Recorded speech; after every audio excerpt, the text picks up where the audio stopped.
ಎಲ್ಲರಿಗೂ ನಮಸ್ಕಾರ ರೀ. ನಮಗೂ ಬರೋಬ್ಬರ ಪಲ್ಲಕ್ಕಿ ಪಾಯಿಂಟ್ ಅಂತ ನಾವು ಅಜ್ಜ ಕಾಲದ ಬಿದ್ದ ಗಾಡಿಗಳಿಗೆ ಅಲ್ಲೇ ಅಜ್ಜನ ಗುಡಿ ಮುಂದೆ ಇದ್ದು ರೀ. ಹುಡುಗರಿಗೆ ಗಾಡಿ ನೀರೆಲ್ಲ ಹೊಡ್ಯಾಕೆ ಹಚ್ಚಿವಿ ರೀ. ಪಲ್ಲಕ್ಕಿ ಪಾಯಿಂಟ್ ಅಲ್ಲೇ ನಮ್ಗೆ ಊರಾಗಿತ್ತನ್ನ ಸ್ವಲ್ಪ ಜಲ್ದಿನ ಭಾಳ ಕೇಳಿರವ್ರಿ.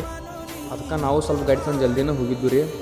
ನಾವು ಹೋಗಿ ನಿಲ್ ಕಡೆ ಇಲ್ದ ಅಜ್ಜನ ಪಲ್ಲಕ್ಕಿ ಬಂದಿತ್ತು ರೀ. ಅಜ್ಜನ ಪಲ್ಲಕ್ಕಿ ಗಾಡಿಯಿಂದ ಇಳಿಸ್ಕೊಂಡ್ರಿ. ಅದಾದ್ಮ್ಯಾಗ ಹೊಲ್ದನವ್ರಿ ಅಜ್ಜರ ಕಾಲಿಗೆ ಅದು ನೀರ್ದು ಹಾಕಿ ಅದಾದ್ಮ್ಯಾಗ ಅಜ್ಜನ ಪೂಜೆ ಮಾಡಿ ನಿವಾಳಿಕೆಲ್ಲ ತೆಗೆದ್ರಿ. ಅಜ್ಜ ಪಾಯಿಂಟ್ ತೋರ್ಸೋಕೆ ಸ್ಟಾರ್ಟ್ ಮಾಡಿಬಿಟ್ರಿ. ಅದಾದ್ಮ್ಯಾಗ ಸ್ವಲ್ಪ ಹೊತ್ತಾದ್ಮ್ಯಾಗ ಹೊಲ್ದನವ್ರಿ ಕಾಲದ ಬಿದ್ದ ನೀರು ಪಾಯಿಂಟ್ ಚಲೋ ತೋರ್ಸೋದ್ರಿಂದ ಅಜ್ಜಾಗ ಬೆಡ್ಕೊಂಡ್ರಿ.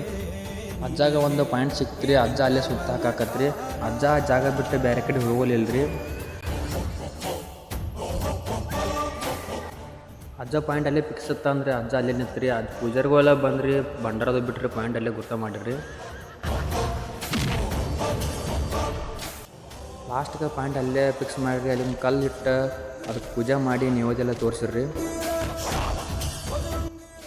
ಅಜ್ಜ ಪಾಯಿಂಟ್ ಅದು ಫಿಕ್ಸ್ ಮಾಡಿರಿ. ಅಜ್ಜ ಸೈಡ್ ಕುಂಡಾಕ್ ಹೋದ್ರಿ. ಅಜ್ಜ ಸೈಡ್ ಕುಂಡು ಅಷ್ಟ್ರಾಗಂದ್ರೆ ನಮ್ಮ ಗಾಡಿಗಳು ಹೊರಗಿದ್ರು ಅದನ್ನ ತಂದು ಹೊಲದಾಗೆಲ್ಲ ಹಚ್ಚಿದ್ವಿ ರೀ. ನಾವು ಗಾಡಿ ಎಲ್ಲ ಪೂರ ಸೆಟ್ ಮಾಡಿ ಗಾಡಿ ಪೂಜೆ ಮಾಡೋಕೆ ನಿಲ್ಸಿಬಿಟ್ಟಿದ್ವಿ ರೀ. ಗಾಡಿ ಎಲ್ಲ ಪೂಜೆ ಮಾಡಿರಿ. ಪೂಜಾರಿಗಳು ಬಂದ್ರೆ ಅಜ್ಜ ಬಂಡ್ರೆಲ್ಲ ಗಾಡಿ ಎಲ್ಲ ಹೋಗದ್ರಿ. ಗಾಡಿ ಚಾಲೂ ಮಾಡಂತ ಹೇಳಿಬಿಟ್ರಿ ನಮಗೂ ರೀ. ಚಾಲೂ ಮಾಡಿ ಒಂದು 50 ಫೂಟೆಲ್ಲ ಆಗಿತ್ತು ರೀ. ಅಟ್ರಾಗಂದ್ರೆ ಒಂದು 1.5 ಇಂಚ್ ನೀರು ಬಿದ್ದಿತ್ತು ರೀ. ಹಂಗೆ ಇವರು ತಳ ಹೊಡಿಯೋತ್ತಾ ಕೂತಿರ್ರಿ. 300 ಫೂಟ್ ಆಗಿತ್ತು ರೀ. ಅಜ್ಜನ ಎಬ್ಸ್ಕೊಂಡು ಬಂದ್ರಿ. ಅಜ್ಜಾಗ ಎಷ್ಟು ರಾಡಿನ ತಳ ಹೊಡಿಯೋ ಅಂತ ಕೇಳಿರಿ. ಅಜ್ಜ ಬಂದು ಫುಲ್ ಸ್ಪೀಡ್ದಾಗ ರೀ 4 ಸಲ ಟಚ್ ಮಾಡಿದ್ರೆ ಹೊಡತ್ರಿ ರೀ.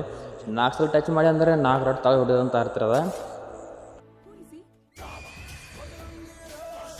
4 ರಾಡ್ ಹೇಳಿದ ಮ್ಯಾಗ ರೀ ಅಜ್ಜ ಮೊದಲು ಕೂತಿದ್ದು ನೋಡ್ರಿ ಅಲ್ಲೇ ಗಡಿ ಬಿಡಿಯೋಕೆ ಕುಂಡಾಕ್ ಫುಲ್ ಸ್ಪೀಡ್ದಾಗ ಹೋದ್ರಿ.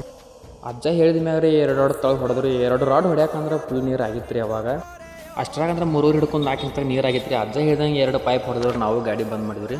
ಹಿಂಗೆ ರೈತರಿಗೆ ಅನುಕೂಲವಂತ ವಿಡಿಯೋಗಳನ್ನ ಮಾಡ್ತೀವಿ ರೀ. ಎಲ್ಲ ರೈತರಿಗೆ ಶೇರ್ ಮಾಡಿರಿ, ಫಾಲೋ ಮಾಡಿರಿ. ಎಲ್ಲರಿಗೂ ಮತ್ತೆ ನಮಸ್ಕಾರ ಹೇಳ್ರಿ. ನಮ್ಮ ವಿಡಿಯೋ ಇಲ್ಲಿ ಮುಗಿಸೋಣ್ರಿ. ಧನ್ಯವಾದಗಳು.